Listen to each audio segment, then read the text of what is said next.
ओम श्री परमात्मने नमः। ओम नमो भगवते वासुदेवाय। ओम नमः शिवाय। आषाढ़ मास महात्म्य अध्याय 16 की पावन कथा में हम आज सुन रहे हैं रेवंत तथा अंतेश्वर की महिमा, सावित्री की कथा, सावित्री व्रत की महिमा तथा ब्रह्मा सावित्री के पूजन का महत्व।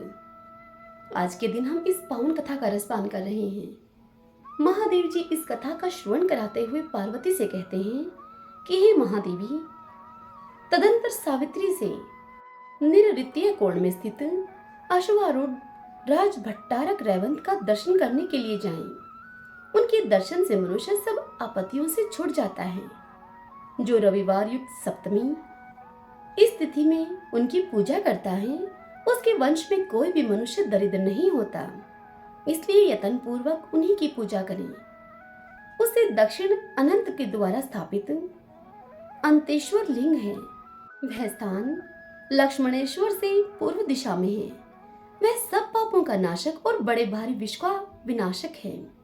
सिद्ध और गंधर्व भी उसकी पूजा करते हैं। वह उपासक को मनोवांछित फल देने वाला है। विशेषतः कृष्ण पक्ष की अष्टमी में जो अंतेश्वर की पूजा करता है, वह घोर पातकों से मुक्त होकर नागलोक में प्रतिष्ठित होता है।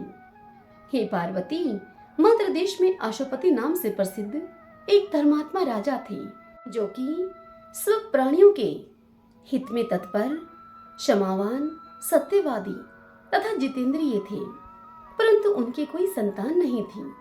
एक समय राजा अशोपति ने प्रभास क्षेत्र की यात्रा की। यहाँ के तीर्थों में भ्रमण करते हुए वे सावित्री स्थल पर आए। वहां उन्होंने सावित्री व्रत का अनुष्ठान किया। इससे उनके ऊपर ब्रह्मा जी की प्रिय पत्नी भूर्भुवः स्वः स्वरूपा सावित्री देवी प्रसन्न हुई और मूर्तिमती होकर उनके नेत्रों के समक्ष प्रकट हुई। उनके हाथ में कमंडलू शोभा पा रहा था। ब्रह्मा जी की पत्नी सावित्री के मुख एवं नेत्र प्रसन्नता से खिले हुए थे। सावित्री बोली, हे राजन, तुम वर मांगो। यह सुनकर राजा अशोपति ने देवी से कहा कि हे देवी, मुझे आप संतान दो। तब सावित्री देवी बोली कि राजन, तुम्हें एक पुत्री प्राप्त होगी। इतना कहकर सावित्री देवी अंतर्ध्यान हो गई। तदंतर कुछ काल बीतने पर राजा अशोपति के यहाँ एक दिव्य रूप धारणी कन्या उत्पन्न हुई। सावित्री की पूजा से सावित्री ने ही प्रसन्न होकर वह कन्या दी थी, इसलिए ब्राह्मणों ने उसका नाम सावित्री रख दिया। वह राजकन्या मूर्तिमती लक्ष्मी की भांति अब बढ़ने लगी। उस कन्या को देखकर लोग आपस में यही कहा करते थे कि यह कोई देवकन्या ही पृथ्वी पर उतर आई है। एक दिन उस देव रूपिणी कन्या को देखकर मंत्रियों से परामर्श करके राजा ने कहा कि हे बेटी, तुम्हारे विवाह का समय आ पहुंचा है, परंतु अब तक तुम्हारा किसी ने भी वर्ण नहीं किया। मैं जब विचार करके देखता हूँ, तब यहाँ तुम्हारे योग्य कोई वर मुझे दिखाई नहीं देता। अतः देवता आदि के द्वारा मैं निंदनीय न हूँ, ऐसा कोई प्रयत्न करना आवश्यक है। मैंने धर्मशास्त्रों में यह एक बात सुनी है कि जो कन्या पिता के घर में विवाह संस्कार के पहले ही अपने को रजस्वला देखती है, उसके पिता को ब्रह्म हत्या का पाप लगता है। अतः मैं तुम्हें बूढ़े मंत्रियों के साथ तीर्थ यात्रा के लिए भेजता हूँ। तुम स्वयं अपने पति का वर्ण करो। वह सावित्री राजा अशोपति की वह कन्या जो आज्ञा कहकर पिता की बात मानकर यात्रा के लिए अब निकल गई। वह राजऋषियों के सुंदर तपोवन में गई। वृद्ध महर्षियों के चरणों में मस्तक झुकाया और समस्त आश्रमों एवं तीर्थों में घूम फिरकर वह पुनः घर लौट आई। वहां उसने अपने सामने आसन पर विराजमान देव ऋषि नारद जी को देखा और प्रणाम करके पिता से उसने इस प्रकार से कहा, हे पिताश्री, शाश्वत देश में एक धर्मात्मा क्षत्रिय राज्य करते थे। उनका नाम धूमतसेन है। वे दैववश अंधे हो गए हैं। उनका सामंत रुक्मी पहले से ही उनसे वैर रखता था। उसने यह अवसर देखकर राजा का राज्य छीन लिया। राजा धूमतसेन अपनी पत्नी के साथ अब वन में चले गए। उनकी पत्नी की गोद में एक छोटा सा बालक भी था। राजा का वह पुत्र वन में ही बड़ा हुआ है। वह परम धर्मात्मा है। उसका नाम सत्यवान है। सत्यवान ही मेरे मन के अनुरूप पति हैं। मैं उन्हीं को प्राप्त करना चाहती हूँ। यह सुनकर नारद जी ने कहा कि हे राजन, सावित्री अभी बच्ची है, तभी इसने गुणवान सत्यवान का वर्ण किया है। सत्यवान के पिता सदैव सत्य बोलते हैं। उसकी माता सत्य भाषण करती हैं और वह स्वयं भी सत्य बोलता है। इसलिए मुनियों ने उस राजकुमार का नाम सत्यवान रखा है। हे राजन, उस सत्यवान को आशु बड़े प्रिय हैं। वह मिट्टी के आशु बनाया करता है और आशु के ही चित्र भी बनाता है। अतः उसका दूसरा नाम चित्राश्व है। किंतु उसे स्वीकार करके सावित्री ने बड़ा कष्ट मोल ले लिया है। धूमसेन का वह पुत्र शिक्षा, दान और गुणों में देवताओं के समान है। वह सत्यवान उष्णर राज शिबी के समान सत्यवादी और ब्राह्मण भक्त है। ययाति के समान उदार, चंद्रमा के समान सुंदर, अश्विनी कुमारों के समान रूपवान तथा अतिशय बलवान है। परंतु उसमें एक दोष है। आज से 1 वर्ष पूर्ण होने पर उसकी आयु समाप्त हो जाएगी और वह अपना शरीर त्याग देगा। नारद जी की इस बात को सुनकर राजा ने कन्या से कहा कि हे बेटी सावित्री, जाओ किसी दूसरे श्रेष्ठ पति का तुम वर्ण करो। यह सत्यवान तो 1 ही वर्ष में शरीर त्याग देगा। यह सुनकर सावित्री बोली कि पिताजी, राजा लोग एक बार ही कोई बात कहते हैं। विद्वान पुरुष भी एक ही बोली बोलते हैं और कन्याओं का दान भी एक ही बार किया जाता है। ये तीनों बातें एक एक बार ही होती हैं। सत्यवान दीर्घायु हो या अल्पायु, गुणवान हो या गुणहीन, उन्हें एक बार मैंने वर्ण कर लिया तो अब वे मेरे पति हो गए।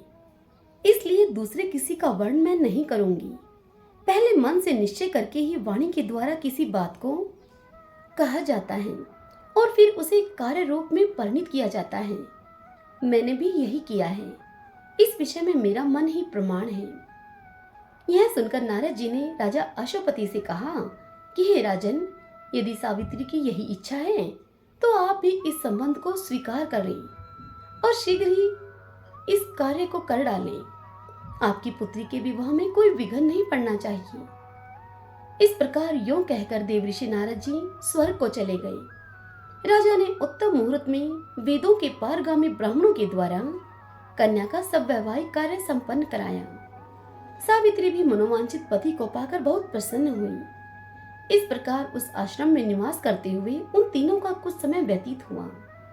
सावित्री दिन रात चिंतित रहा करती थी। अब नारद जी ने जो कुछ भी सावित्री से कहा था वह सावित्री भूलती ही नहीं थी। सावित्री ने मन ही मन हिसाब लगाकर यह जान लिया कि आज से चौथे दिन मेरे पति की मृत्यु होने वाली है। तत्पश्चात उसने त्रिरात्रि व्रत प्रारंभ किया। उसे पूर्ण करके सावित्री ने स्नान किया और देवता पितरों का तर्पण करके उसने सास ससुर के चरणों में प्रणाम किया। तदंतर सत्यवान हाथ में फरसा लेकर वन को चलने लगे। सावित्री भी उनके पीछे पीछे गई। सत्यवान ने शीघ्रता पूर्वक फल, फूल, समिधा और कुशा एकत्रित करके सूखे काष्ठ का एक बोझ बांधा। तत्पश्चात वे बरगद की शाखा का सहारा लेकर बोले कि हे प्रिय, मेरे सिर में बड़ी ही पीड़ा हो रही है। मैं क्षण भर तुम्हारी गोद में मस्तक रखकर सोना चाहता हूँ। यह सुनकर सावित्री बोली, हे महाबाहो, आइए विश्राम कीजिए। थोड़ी देर बाद हम लोग आश्रम पर चलेंगे। तदंतर सावित्री की गोद में मस्तक रखकर सत्यवान जो ही पृथ्वी पर सोए तो ही सावित्री ने एक पुरुष को देखा जो कि काले और पीले रंग के वस्त्रों में दिखाई पड़ता था। मस्तक पर किरीट और अंगों में पीतांबर धारण किए हुए वे साक्षात सूर्य की भांति शोभा पा रहे थे। सावित्री ने उनको प्रणाम करके मधुर वाणी में पूछा, तुम कौन हो? दूर ही रहो। पति भक्ति के प्रभाव से मुझे कोई धर्म से गिरा नहीं सकता। प्रज्वलित अग्निशिखा की भांति मेरा कोई स्पर्श भी नहीं कर सकता। तब यह सुनकर यम ने कहा कि हे पतिव्रते, मैं सबका संयमन करने वाला यम हूँ। तुम्हारे पति की आयु क्षीण हो गई है। मेरे दूत तुम्हारे समीप आकर तुम्हारे पति को ले जाने में असमर्थ हैं। इसलिए मैं स्वयं आया हूँ। यमराज के यूं कहने पर सत्यवान के शरीर से अंगूठे के बराबर एक पुरुष निकला जो कि पाश में बंधा हुआ था। सावित्री ने उसे देखा और स्वयं भी यमराज के पीछे पीछे चलना प्रारंभ कर दिया। पातिव्रत्य के प्रभाव से उसे वहां जाने में कोई श्रम नहीं होता था। उस समय यमराज ने सावित्री से कहा कि हे सावित्री, तुम बहुत दूर चली आई हो, अब तुम लौट जाओ। इस मार्ग पर कोई जीवित पुरुष नहीं चलता है। तब सावित्री यमराज से बोली कि हे भगवान, मुझे चलने में न तो परिश्रम होता है और न ही गलानी ही। एकमात्र पति को छोड़कर स्त्री के लिए कोई दूसरा अवलंब नहीं है। इस प्रकार और भी बहुत सी धर्मयुक्त मधुर मधुर बातें सुनकर सूर्य नंदन यम सावित्री पर बहुत ही प्रसन्न हुए और वे सावित्री से बोले कि हे देवी, तुम्हारा कल्याण हो, तुम मुझसे कोई वर मांगो। तब सावित्री ने विनीत होकर 5 वरदान मांगे। सावित्री ने यमराज से कहा, पहले वरदान को लेते हुए कि मेरे महात्मा ससुर को नेत्र प्राप्त हो जाएं, उनका खोया हुआ राज्य भी उन्हें मिल जाए, मेरे पति जीवित हो जाएं, निरंतर उनके धर्म की वृद्धि हो और मेरे पुत्रहीन पिता को पुत्र की प्राप्ति हो। धर्मराज ने वरदान देकर उसे भेज दिया। पति को पाकर सावित्री का मन अब प्रसन्न हो गया। अब वह स्वस्थ चित होकर पति के साथ आश्रम पर गई। ज्येष्ठ की पूर्णिमा को उसने यह व्रत किया था जिससे कि उसके सौभाग्य की रक्षा हुई। भगवान शंकर से इतनी कथा सुनकर पार्वती ने पूछा कि हे महेश्वर, सावित्री ने जिस व्रत का पालन किया वह कैसा व्रत है, बताने की कृपा करें। तब महादेव जी पार्वती से बोले कि हे देवेश्वरी, पतिव्रता सावित्री ने जिस व्रत का पालन किया है उसका वर्णन करता हूँ, सुनो। ज्येष्ठ शुक्ला त्रयोदशी को दंत धावन पूर्वक स्नान करके त्रिरात्र उपवास का नियम ग्रहण करें। जो स्त्री त्रिरात्र व्रत करने में असमर्थ हो वह जितेंद्रिय होकर त्रयोदशी को नक्त व्रत, चतुर्दशी को अयाचित व्रत और पूर्णिमा को उपवास करें। प्रतिदिन तड़ाग किसी बड़ी नदी अथवा झरने में स्नान करें। यदि पांडुकोप में स्नान कर ले, सभी में स्नान करने का फल प्राप्त हो जाता है उसे। विशेष रूप से पूर्णिमा को सरसों, मिट्टी और जल से स्नान करना चाहिए। एक पात्र में बालू भरकर अथवा जौ, चावल या फिर तिल आदि धान्य भरकर उस पर 2 वस्त्रों में लपेटा हुआ बांस का पात्र रखें और उसमें सोने चांदी अथवा मिट्टी की बनी हुई सावित्री देवी और ब्रह्मा जी की सर्वांग शोभित प्रतिमा को स्थापित करें। फिर उन प्रतिमाओं पर 2 लाल वस्त्र चढ़ाएं और अपनी शक्ति के अनुसार उन दोनों विग्रहों की पूजा करें। चंदन, सुगंधित पुष्प, धूप, दीप, नैवेद्य, तरोई या फिर लट जीरा के फूलों से, कुम्हड़ा और ककड़ी के फलों से, नारियल, छुआरा, कैथ, अनार, जामुन, नींबू, नारंगी, कंकोल, कटहल, जीरक, खांड, गुड़, लवण, चरभट तथा शब्द धान्य आदि वस्तुएं बांस के पात्रों में रखकर निवेदन करें। कंठ सूत्र को सुंदर केसर और कुमकुम से रंगें। तत्पश्चात मंत्र उच्चारण पूर्वक पूजन करें।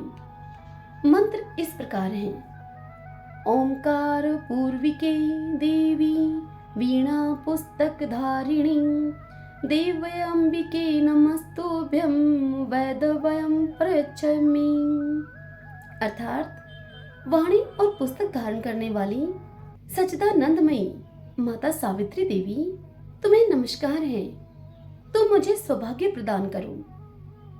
इस प्रकार पूजा प्रार्थना करके बहुत से स्त्री पुरुषों के साथ गाना बजाना करते हुए वहां जागरण करें। श्रेष्ठ ब्राह्मणों से सावित्री की कथा कहलाएं। ब्रह्मा सावित्री का विवाह करें। सारी सामग्री वेदज्ञ ब्राह्मण को दान कर दें। जिसकी जीविका कठिनाई से चलती हो ऐसे निर्धन अग्निहोत्र ब्राह्मण को सावित्री की प्रतिमा दान करें। उस रात्रि में ब्राह्मण दंपतियों को निमंत्रित करके प्रातःकाल वट वृक्ष के नीचे सावित्री के सम्मुख भोजन कराएं। वहां एक एक ब्राह्मण को भोजन कराना कोटि कोटि ब्राह्मणों को भोजन कराने के समान महापुण्यदायक माना गया है। ब्राह्मणों को भोजन कराते समय कड़वे तेल का बना हुआ सामान न परोसें। स्त्री को खट्टा और खारा भोजन कभी नहीं देना चाहिए। 5 प्रकार के मधुर भोजन कराएं। दूध और घी में बने हुए पुवे। अशोक वर्तिका यानी कि एक प्रकार का पकवान है ये। छुआरे के साथ बनी हुई पूपिका, घी और गुड़ से बना हुआ हलवा और मोदक। जो स्त्री ऐसा करती है वह धन धान्य और मनुष्यों से पूर्ण होती है। उसका वंश भरा पूरा रहता है। उसके कुल में कभी कोई स्त्री विधवा नहीं होती। अथवा यदि तीर्थ में भोजन की सुविधा न हो तो घर लौटने पर भोजन कराएं, जिससे कि सावित्री देवी प्रसन्न हो। इसी प्रकार अपने घर पर आकर पितरों के लिए पिंडदान पूर्वक श्राद्ध भी करें। इससे पितृ संतुष्ट होते हैं, ऐसा ब्रह्मा जी का कथन है। अपने घर में श्राद्ध दान करने से तीर्थ की अपेक्षा भी 8 गुना पुण्य होता है, क्योंकि वहां नीच पुरुषों की दृष्टि नहीं पड़ती। पितरों का श्राद्ध एकांत एवं गुप्त होना चाहिए। नीच पुरुषों की दृष्टि से दूषित होने पर वह पितरों को नहीं प्राप्त होता है। अतः प्रतन पूर्वक श्राद्ध को गुप्त रखकर ही करें, वही पितरों के लिए तृप्तिदायक होता है। हरि ओम तत्सत। ओम नमो भगवते वासुदेवाय। ओम नमः शिवाय।